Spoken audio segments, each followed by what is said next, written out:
Hi guys, welcome to TFA Files TV. We are back again with the latest gossip nyaya dziri kupisa dziri kutenderera pa social media. Talent Chiwenga chinyomba Prophet Makandiwa achidedzera kuti perish with your own money wakaromba. Inini ndine spirit ya Mwari iwewo ne spirit ya Satani. Perish terai munzwa.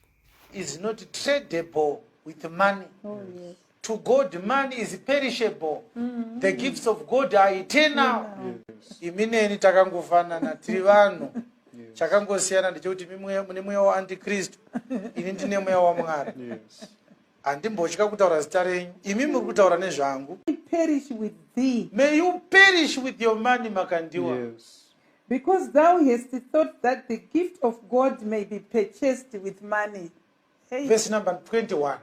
Thou hast neither part nor lot in this matter, for thy heart is not right in the sight of God. This is why we are proclaiming these messages. Yes. Makandiwa's heart is not right in the sight of God. Yes. He thinks the gift of God can be purchased with money. Yes. Give us back verse 20.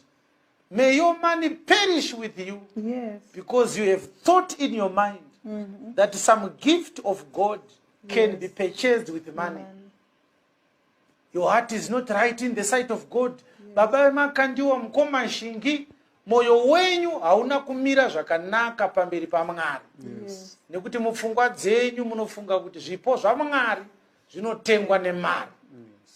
Izvozvo ndo zviri kurambwa nemagwaro. Peter akaofwa mara akati kwete, chipo chaMwari hachitengwe nemari. Oh, yes. Chakatengwa kare neropa repamuchinjikwa. Ndokusaka Jesu akati kuna Isaya, vaudze kuti uyai musina mari, uyai pasina mutengo, ndikupai chinogutsa mweya yenyu, ndichakupinzai musungano inogara nekusingapere, sungano yerugare. Muri kuparidza kuti zvipo zvaMwari zvinotengwa nemari. Pararai imiwo Makandiwa nemari yenyu. May your money perish with you, Makandiwa. May your money perish with you, Magaya. Because you think the gift of God can be purchased with money.